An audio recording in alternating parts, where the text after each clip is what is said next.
पहाड़ी एरिया, बरसात हो रही है, रात के लगभग 11 बज चुके हैं। महाराज जी के भक्त जो बैठे हैं वो कह रहे हैं कि महाराज जी चलो ना। अरे महाराज जी कहते हैं हाँ हाँ कुछ चलते हैं।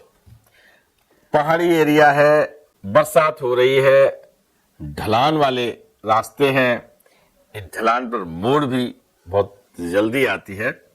अब तो साहब जो लोग बैठे थे ट्रक में उन्होंने कहा अरे अब आज बचने वाले नहीं है।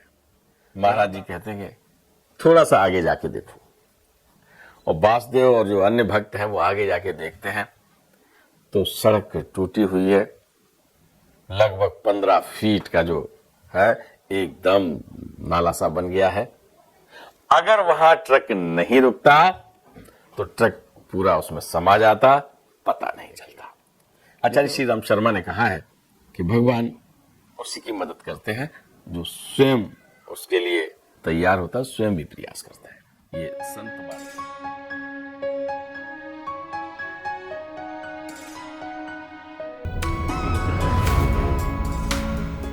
मित्रों नमस्कार, आप देख रहे हैं धर्मदर्श पत्रिका का यूट्यूब चैनल दस्तक मीडिया। मैं विनोद शुक्ल आपको सुना रहा हूं बाबा नीम करौली की अद्भुत गाथाएं। अद्भुत गाथाओं की श्रृंखला में आज हम आपको लिए चलते हैं कैंची धाम के निकट गेठिया।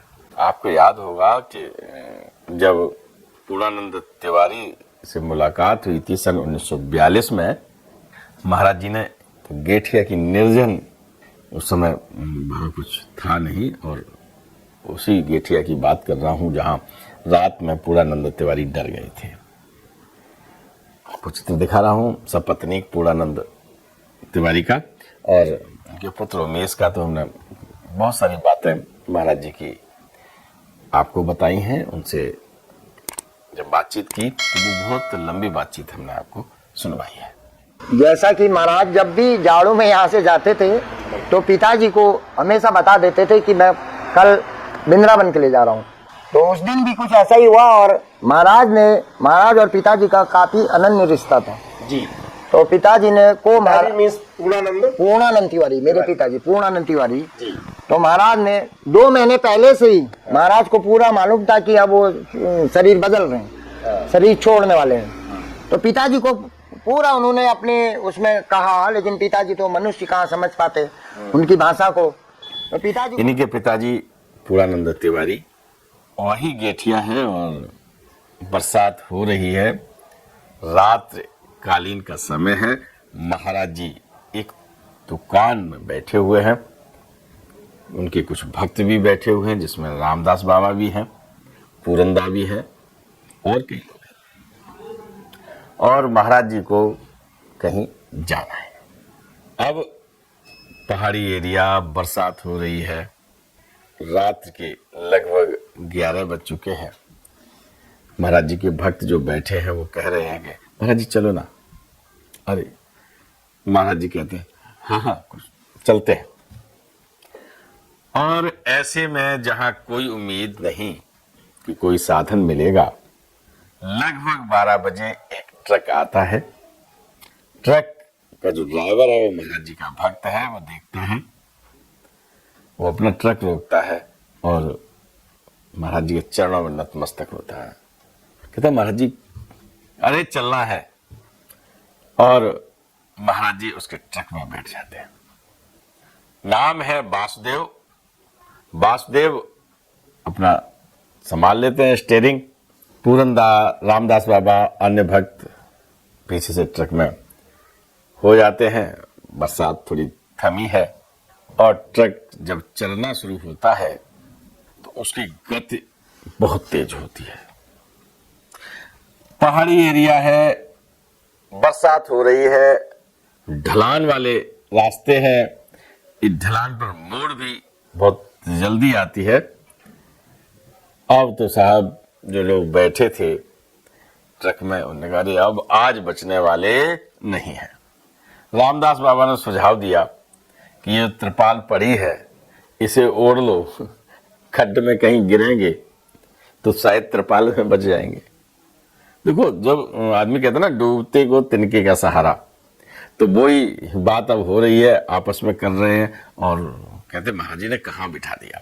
और आज और ट्रक अपनी तूफानी गति से आगे बढ़ रहा है।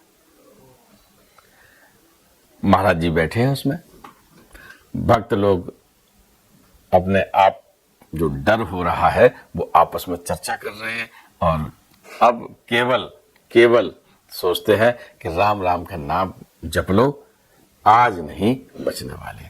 चिल्ला के कह नहीं सकते कुछ, महाराज जी बैठे हैं, शोर मचा नहीं सकते। बस दिमाग में ये आया कि त्रिपाल ओढ़ लो, इसी से बच जाएंगे। ट्रक अपनी रफ्तार से चल रहा है और महाराज जी आगे विराजमान है। काफी सफर तय होता है, रानी खेत के लगभग पहुंच जाते हैं तो पूरी रफ्तार से जा रहा ट्रक एकदम झटके से रुकता है। अब देखिए, पूरी रफ्तार से अगर ट्रक जा रहा होगा और एकदम झटके से रुकेगा तो क्या होगा, वो तो असंतुलित होकर तुरंत खाई में गिर जाएगा। लेकिन ट्रक में जो लोग बैठे हैं उन्हें भी झटका लगता है। कितना झटका लगा होगा? अरे जितना सह ले उतना ही हर व्यक्ति को जितना सह सकता था हर आदमी को झटका लग रहा है, क्योंकि मानवीय लीला है ये। जब ट्रक रुक जाता है, महाराज जी ट्रक से नीचे आते हैं, वो लोग भी नीचे आ जाते हैं। बांसदेव जो ट्रक चला रहा था उसकी तंद्रा टूट जाती है। उधर महाराज जी, देखा महाराज जी नीचे खड़े हैं, वो भी उतरता है। उसको ये पता ही नहीं होता कि गेठिया से इस ट्रक को चला के लाया कौन है। एकदम विस्मित महाराज जी से वो लोग उतरते हैं, रात की बेला है, पूछते हैं कि अब ट्रक क्यों रुक गया। बांसदेव खुद पूछता है कि महाराज जी ट्रक क्यों रुक गया। महाराज जी कहते हैं कि थोड़ा सा आगे जाके देखो। और बांसदेव और जो अन्य भक्त हैं वो आगे जाके देखते हैं तो सड़क टूटी हुई है, लगभग 15 फीट का जो है एकदम नाला सा बन गया है। अगर वहां ट्रक नहीं रुकता तो ट्रक पूरा उसमें समा जाता, पता नहीं चलता। लेकिन उसमें तो शिष्य नियंता बैठा हुआ है, त्रिकालदर्शी बैठे हुए हैं, कैसे कुछ हो जाता। तो जो ट्रक चल रहा था, आप समझ गए कौन चला रहा था? नहीं समझे? अरे कहने को तो बांसदेव चालक चला रहा था। बांसदेव भी भैया देखिए नाम कितना अच्छा है। महाराज जी बैठे थे, ट्रक महाराज जी के इशारों पे चल रहा था। देखने के लिए बांसदेव अपना स्टीयरिंग संभाले हुए थे। खड्डा आने से पहले गाड़ी रुक जाती है और भक्त ये सोचते रहते हैं कि हम अगर ट्रक कहीं गिरा खाई में तो हम त्रिपाल रूपी जो कवच उन्होंने बना रखा है उससे बच जाएंगे। मैं मित्रों इस गाथा के साथ केवल एक बात मैं आपको बता दूं कि हम लोग बांसदेव जैसे ही ड्राइवर हैं जो जिंदगी की गाड़ी चला रहे हैं, नियंत्रण महाराज जी का है। और जब आप ये सोच लें कि ये नियंत्रण महाराज जी कर रहे हैं, आप जिस किसी देवता को मानते हो वो कर रहा है, तो फिर आपकी जिंदगी की गाड़ी बहुत बढ़िया चलेगी।